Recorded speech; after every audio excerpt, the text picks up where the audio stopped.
noting that this year's budget, like in the past, is really built on creating our budget around the college's strategic priorities, funding drivers.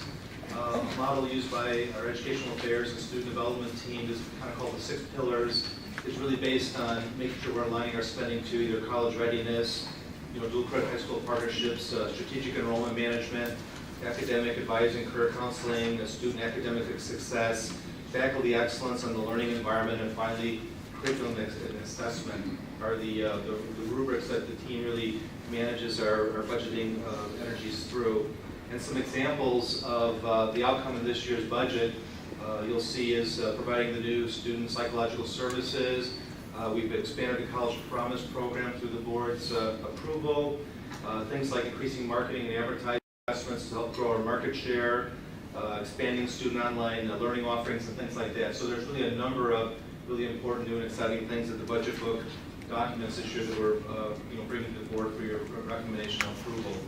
And what's helping the 19 budget is we've actually achieved we're achieving a fairly solid FY18. We're meeting all of our revenue objectives. We've received 100% of the funds from the state, both for FY18 and that little extra money they gave us at the end of FY17, that $4.8 million has all been received at this point. The college is spending on track for this year, and we're projecting a balanced budget for the year. In addition to that extra money that the state gave us in 17, will be required to coordinate in fiscal year 18 because the state approved it on July 2nd in this fiscal year, so that money will be coming over to this year's financial statements. And then just as a reminder, with that surplus funds that we talked about on the November board retreat, the board already okayed for us to use the $4 million to finish the campus master plan, which provided much needed final resources to purchase the equipment and furniture that the original plan didn't budget for. We're also able to address critical technology and safety issues, and also start some seed funding for our future campus master plan expansion work. What hasn't come to the board yet, but what will come to the board in the June board meeting, is the $2 million the board had authorized for the Reserve for Economic Uncertainty. Also, that increased College Promise commitment. The board had suggested another $1 million at the November retreat. And then finally, we set aside $2.4 million to help fund an outstanding other post-employment benefit liability that the college hadn't funded to date. It'll help us control that number long-term and avoid that from being any kind of an issue on our financial statements. But in terms of this year's budget, we've gone through a long process today. We did a lot of work at our November retreat. We got a lot of positive work done at our February board retreat. Now we're really down to the final wire. We're down to the point where we're asking for the board's permission to advertise our budget recommendation, to allow the public 30 days to see what we're recommending, to hold a public hearing, and then finally coming back to the June board meeting for your recommendation for your approval of our adopting of our budget. And then finally, we file our budget with the state of Illinois Community College Board. And as you know, our budget is made up of revenues. A big portion is coming from the local property taxpayers, almost 2/3. Student tuition fees that the board approved for this year's budget, a little less than 29%, and then the state and other miscellaneous funds make up the difference. Property tax revenues, as you know, a big part of our budget was been helpful for us in Lake County is the improving economy has allowed the new property growth to expand, helping us to not only increase revenues from new property, but also a higher inflation rate. And hopefully it's kind of easing the burden on existing property taxpayers because of the new property they're coming under the rolls. State funding, we're assuming a very conservative 80% of the high water mark for the state. We used to get in excess of $8 million from the state. We're assuming $6.5 million for this year. We know the state legislature is still in session. We know they have till the end of May to adopt their budget, but they've historically been going into overtime and not really resolving their budget issues till the end of June. So I suspect when we come back into the June board meeting, we still may not know what this number will be, but we know there's a lot of pressure on the state to act. There's an election year coming up. There's been a lot of dysfunction. We suspect that there'll be a reasonably good chance that they will have a base budget this year to move forward with. In terms of tuition, board authorized us to raise our tuition this year for the next year. We've built our budget kind of on an optimistic enrollment assumption of a decline of 1.8%.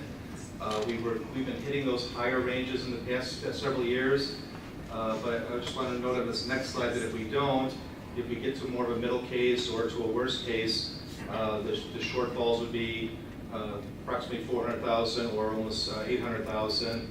And what we'd be suggesting in a contingency, if that was to occur, we could, make some mid-year course corrections. We also have that large reserve we built up for economic uncertainty. That'll certainly cushion any blow that might occur. In terms of spending, almost 80% of our spending comes from salary and benefits. This pie chart shows some of the other non-spending categories that we budget to.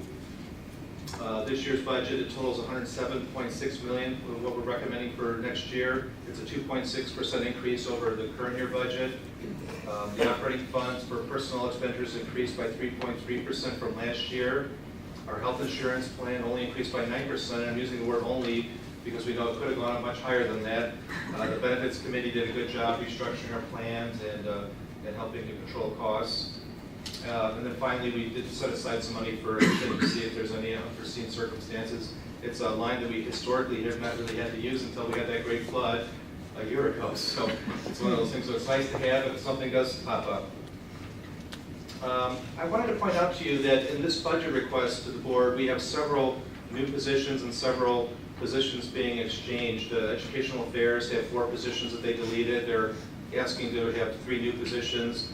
Student Development had 3 positions that they removed, and they're adding 6 positions. Those 2 areas net out, essentially. Well, there's 2 additional positions between those 2 categories. It's essentially the same dollar amount. In terms of new positions, though, Administrative Affairs is requesting 3 positions in facilities. Because for our new open facilities, we just need some additional custodial and maintenance engineers to staff that new space. And then when Rich Haney was here, we had contemplated a communications director position, like an internal audit director position in the president's office. This is something that's under review right now by our president, but in the meantime, we at least heated up in this budget request. And by the time we come back to the June board meeting, we'll hopefully have some recommendations to the board on that. In terms of more specific discussion on the budget spending in this year's plan, as you can see, salaries are up by about 4.8%, and then the big reason for that change is not because of the growth of people, it's because we've changed how we account for a certain benefit category to shifting it from a benefit to a salary. So when we subtract out the effect of that accounting change, salaries are only increasing by about 2.5%. And as you know, personnel costs are being primarily driven by our union contracts, and full-time faculty and facility contracts are currently being negotiated right now. So we have set aside reserves to help address those upcoming contracts. And then we mentioned employee benefits earlier. That also was affected by the shift. When you look at last year's budget to the proposed budget, that shift would make it seem like our benefits went down by almost 4%. But when you adjust out for that accounting change, the transfer, the change is something more typical that you would expect. And I already mentioned about that 17% versus 9%. That's a great improvement. In terms of workers' compensation, I just want to mention some of the efficiencies that we've built into our budget. One example of that has been our workers' compensation, our risk management committee. They've done a good job helping us control costs through loss prevention and proactive safety measures. And over an 8-year period, the college has saved over $3 million. We're saving on average almost $400,000 a year through that program. And we'll keep continuing to do that kind of work. And then finally, in terms of our operating fund balance, as I mentioned earlier, we're expected to end this year with a balanced budget with a slight surplus. And we'll expect to maintain the board's policy targets as well as an appropriate level of fund balance for the college to continue sound, fiscally prudent financial operations. In terms of our capital budget, in this year's budget, we're assuming about almost $10 million, about $1 million for the Lakeshore project. Master plan project spending is estimated at about $7.4 million. And a little less than $1 million for deferred maintenance. And then the other funds in the budget include proprietary, debt service, fiduciary, and special revenue. All these funds are in the budget recommendations to the board and are in line with what the board would expect. And then finally, just want to close as a reminder, we do have budget risks. We know enrollment's a risk that we're preparing for. There's always a chance that we don't get the state aid that we're expecting. There's always the property tax freeze legislation that's out there. We also try to make sure our auxiliary funds are balanced, but when they're not, well, that's something we're managing too. And then finally, there's that pending pension legislation that may shift state funding responsibility onto the college. It's just something we'll keep our eyes on and be prepared to manage to if they come forward. With that, is there any questions on the budget that you have before you? Yeah. Knowing that the Department of Ed's budget is going to be going up by about $4 billion at the national level, and we know within those that includes like Perkins and Pell and work study and child care and TRIO, and the list goes on, of which CLC is a beneficiary of most of those. Have we included any anticipated increases from those sources in our budget? I'm assuming we're probably based on status quo. Nick, did we build any positives from that? At this time, I would think they would be flat funded as a recommendation, because we don't know what the administration's going Even to though do. the $4 billion is. We hope there's going to be increases to each one of those programs you mentioned.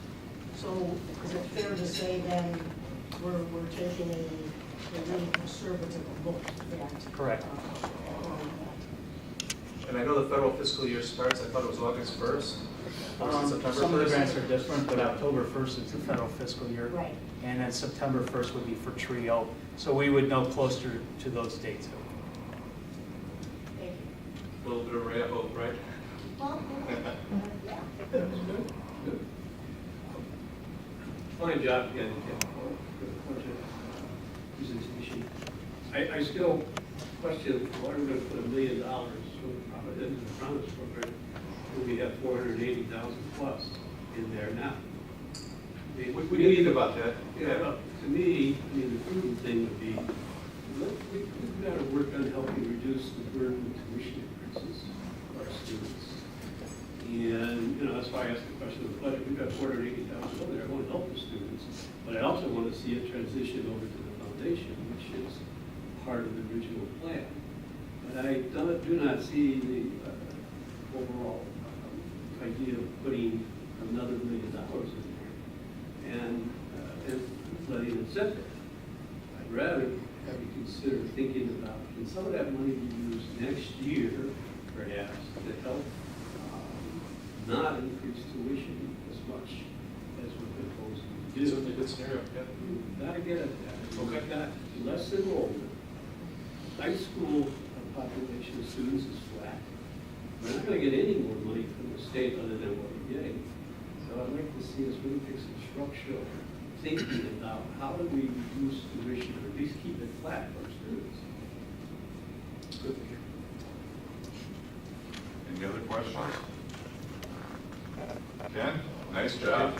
Very nice. Good job. I just wanted to say that I was a little bit bored the other day, so I was looking at the actual real budget.